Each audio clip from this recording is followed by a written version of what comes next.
He's Booger McFarland of the Mothership, covering the NFL and college football. And, of course, the first ever 12-team playoff Selection Sunday. That'll be coming up, presented by AT&T at noon Eastern this Sunday on the Mothership. Booger joins us on the program.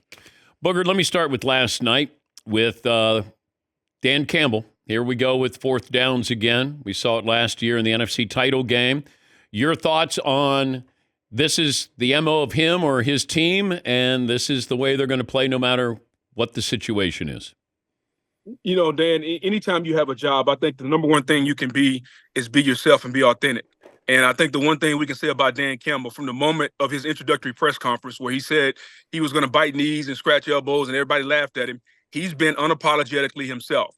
And so last night was just him continuing to do that. And we may not agree with it. We may not like it. It may cost his team like it did last year, but I can live and die with the guy that's going to be himself because I'd rather be myself than try to acquiesce and be somebody else. So I'm okay with it. His team loves it. And, you know, here's the thing about it, though. When he makes a mistake, he can own it. And I think that's the respect that he gets from his team. They love the gambling, but they also love the fact that when he makes a mistake, he'll stand in front of them and own it. I thought the Packers were going to win last night going into this game, and for no other reason than I didn't have a reason. I just thought maybe it's the Packers, like they're starting to get a little bit of that momentum that we saw last year, second half of the season. Josh Jacobs has been wonderful. What is it that Green Bay is missing right now, in your opinion? Well, you got to remember, Green Bay is still one of the youngest football teams in the league, if not the youngest, I think. And so I think all they're missing is just a little bit of experience, a little bit of toughness. You know, the quarterback is continuing to grow. You know, the Detroit Lions are a veteran group, man. Jared Goff has been around the block twice and spoke to everybody one time, you know. So, like these people are seasoned up in Detroit. And so I think the one thing the Packers are missing is just a little bit of experience, a little bit of toughness, and they'll get that. I remember in Tampa, everybody kept saying, well, what are the Bucs missing? What are we missing? And we were just missing our time, and just a little bit of experience and just the right mix. And so I think the Packers' time is coming. I think Matt LaFleur is one of the bright minds in football. I love their young defense. They've paid the quarterback. And so it's just a matter of time. But Detroit, their time is now, because as we've seen with San Francisco, if you don't capitalize when your moment is there, that moment will be gone in the blink of an eye. It's like I think the 49ers window is closed right now. The Lions have to capitalize on theirs. The Packers window is just starting to open, and I believe it'll be open for the next 4 or 5 years. If you're the Niners, what do you do with Brock Purdy's contract? It's kind of like I did my wife. I strung her along for 9 years until I finally, got the courage enough to ask her to marry me. And she still brings it up. And, in all seriousness, I think if you're John Lynch, you have to kind of maybe do the Jordan Love deal. Maybe you give him like a 2-year, $40 million, something like that. I don't think Brock's representatives are going to accept that, but you got to at least try, because the moment they give him $55 million a year, I think their window is absolutely closed, because he's not the type of quarterback, as we're seeing now with all the injuries, he's not the type of quarterback that can make everybody around him better. He's the type of quarterback that if all the pieces are there, he is a tremendous game manager. And when all those pieces have been there, he has been outstanding. But no Ayuk, no McCaffrey, no Trent Williams. They get their brains beat in by Buffalo, because Purdy is not the guy that can rise anybody up. He needs the pieces around him. Very similar to John Stockton. Like, John Stockton is a Hall of Fame point guard, as long as he had Karl Malone. You take away Karl Malone, he's just another guy. And so I think that's what Brock Purdy is. Well, I don't know if Stockton would be just another guy, but I understand what you're saying. I mean, Stockton... He wouldn't be who he is with Karl Malone. He wouldn't have 15,000 assists, but not all 15,000 were to Karl. I got you. You can't put John Stockton in with Brock Purdy, but I know I know the analogy you're making, but you do need other players. Brock needs more players. Without McCaffrey, his record is not good at all. I just don't know of how much do you pay somebody who's a game manager?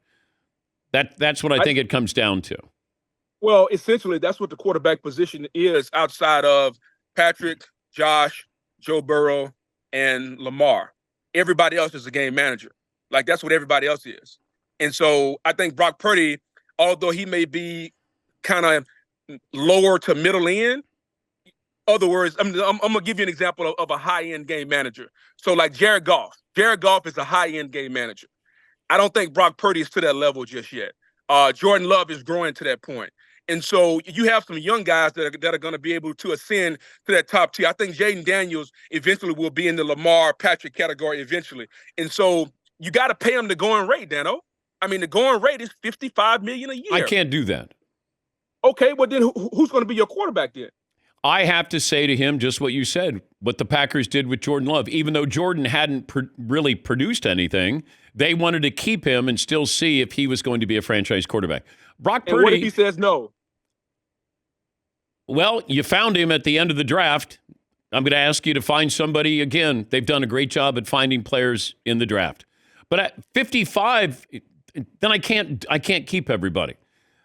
Does McCaffrey even play anymore, Booger? I don't know. Debo is banged up all the time. How long does Trent Williams continue to play? You bring up the point. The window is, if not closed, there's just a little breeze coming in, and it's not a lot. Not a lot. Well, here's the thing, is that this is a business, and you have to capitalize when the iron is hot, and his iron will be no hotter than it's ever been after this season. I think if you're his agent, I think you're gonna go in asking for $55 million a year, 5 years, $275 million, 120 guaranteed.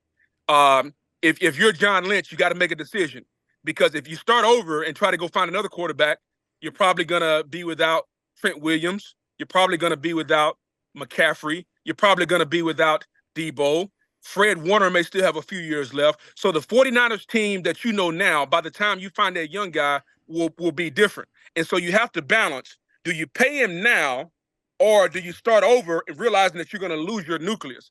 That's why John Lynch is making the big bucks in San Francisco. He's got to make that decision.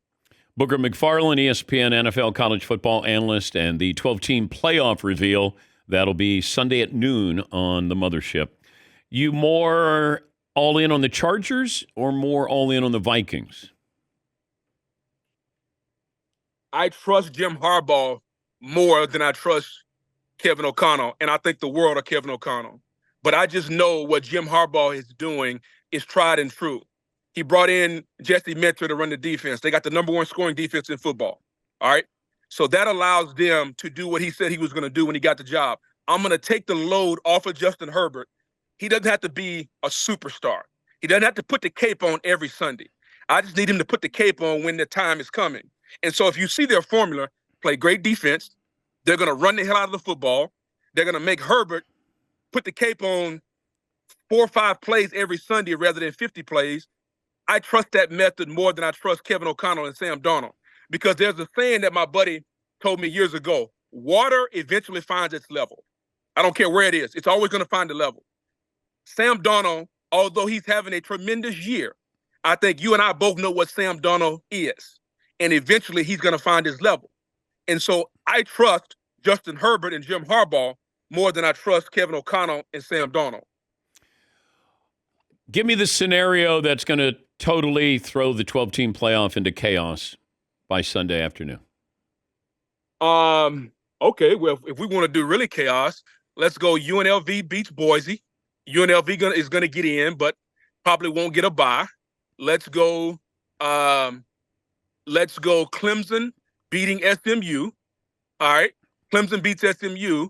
So now SMU has 2 losses. So you have a 2-loss Clemson, a 2-loss SMU compared to a 3-loss Alabama. They got to take one. Other than that, I think the other ones are pretty set. Like the winner of the Big 12 is getting in. Both teams in the SEC are getting in. I think there are going to be 4 teams in the Big 10: Oregon, Penn State, Indiana, Ohio State. All 4 of those are getting in. It's just a matter of seeding. Notre Dame is in. They're going to be either the 5 or the 6 seed. And the winner of Arizona State, Iowa State is getting in. So that's pretty much that's kind of set right there. The real chaos comes with UNLV winning, because if Boise wins, I think Boise gets a bye, Dano, and everybody's going to say, how can a group of 5 team get a bye? So that's one. And then if we have to compare a 2-loss SMU to a 3-loss Blue Blood in Alabama, all hell will break loose. And my head will probably explode, because I think the committee just might put Alabama in. Oh, yes. And to me, yes, that would send the wrong message. But you can't imagine a scenario if there's 2 SEC schools that get in and 4 Big Ten schools get in. I think that they can solve this a little bit if they look at, all right, automatic qualifiers, and then we have your ranking. Like, the ranking should still matter. So that way we can decide who's going to get a first-round bye. I think there's tweaks to this. I don't know if you have a couple that you say, all right, next year this should be done. This will prevent this or these things from happening. Well, it's the same thing that Reese Davis has said. I'm okay with the conference champions getting in, but once everybody's in, let's seed it 1 to 12. Top 4 get a bye, and then we seed them from there. I think that's what you should do. Yes, that's number one. But let me ask you this: if it comes down to 11-2 SMU or 9-3 Alabama, who is Dan Patrick putting in? I would want SMU in, but I know it's a TV show, so Alabama at Notre Dame to open up the first round of the playoffs. They would love that. SMU, they bought their way into. They made a great business decision. I just don't know if anybody cares to watch SMU. I got to factor that in, that people are going to want to watch Alabama. Yeah, but why are you factoring that in when because the committee, they will. Yeah, but the committee's not supposed to do that. You know that, Booger. It's a TV show. All of this is a TV show. Well, if it's a TV show, then why are we putting UNLV or Boise in there? They don't want to. They have to. You have a decision to make. Like, you have to put in UNLV or Boise. I don't have to put in Alabama or SMU if SMU loses. It's a TV show. It is. They want matchups. They want sold-out crowds. They want, when you go to a bowl game, the fans are going to, come on. I get it. I would just argue that although SMU is not a blue blood, SMU is probably one of the richest institutions in America. You know that as well as I do. Alabama, we all know what that brand is. I just hope that they do the right thing this year. Now, next year, I think War Emanuel is probably going to have to get together. And to your point, they're going to have to make some tweaks, just like anything. The first iteration is not perfect. You make some tweaks, and then we get it to the point. But this year, I truly hope this year that if Clemson wins, and the game is fairly close, in other words, if they beat SMU by 10 points, I still think SMU should get in. And if they don't do that, there'll be some good TV on Sunday. I'll leave it at that. That's a tease. The situation with the Raiders to me is fascinating because I think Antonio Pierce is their head coach, but it feels like that's really tenuous because if they would happen to get a chance to get Shedeur Sanders, like, what would happen first? They have to get Shedeur to then get Deion, because you can't get Deion and then he's not coaching his son. I think there's something there, Booger. Now, I thought that National Signing Day that, Deion brought in, he flipped some recruits. He did a great job, which would lead me to believe, and I hope he stays there. But there's just too many people talk. And then you bring in Tom Brady as, a minority owner there, and I don't know about this. I think Shedeur to the Raiders is something that I believe is going to happen. Deion to the Raiders, I don't think it's going to happen. Because if Deion goes to the Raiders, you would have to get Deion there first based on the hiring cycle. Because if they're going to move on from Antonio Pierce, they would do that, January the 15th or whatever that day is, Black Monday. Deion, the draft's not till, end of April. And so that time gap there, I think, would probably prohibit the quote-unquote package deal from happening. Yeah. I think Brady's influence is probably going to lead to Antonio Pierce not being there. I think Brady's influence is going to lead to Shedeur being drafted, franchise quarterback. We're going to get an offensive mind in there, and we're going to go from there. I think Brady buying in was, hey, if you want to help us run the organization, put some skin in the game. He put skin in the game. Now he gets to make decisions, and because now he's got his money where his mouth is. And so I'm with you. I think Shedeur to the Raiders somehow, some way is going to happen. Deion, I don't think so, because Deion, it's kind of like this. Deion can influence and control the University of Colorado the way he wants to, very much like Nick Saban did at Alabama. Yep. Nick Saban in the NFL did not work. I don't know if Deion in the NFL will work to the level that it's working at Colorado. Therefore, I think he's going to be at Colorado. I think he's going to build a juggernaut. He's going to be in the Big 12. He's got to win a couple big games a year. I mean, this is not even his best team. They're 9-3 this year, and you could argue that if they get a break against Kansas or something like that, they could be in the playoff. Yep. Like, he was really one game from the playoff.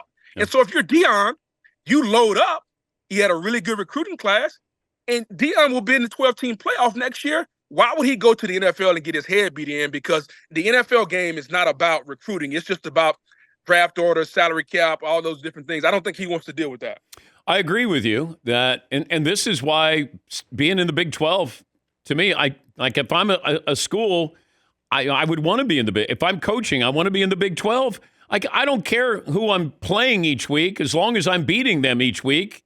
I got an automatic berth. I'm in.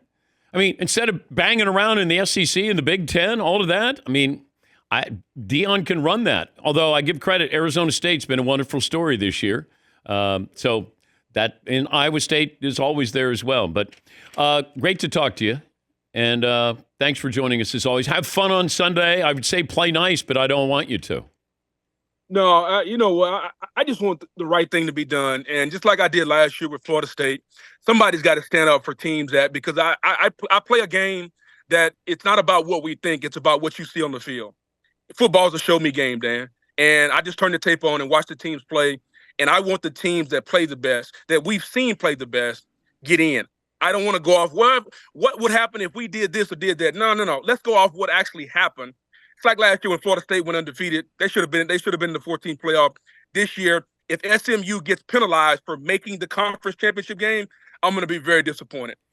Booger McFarland, ESPN NFL college and NFL analyst. 12-team playoff. That'll be coming up Sunday, noon Eastern on the Mothership.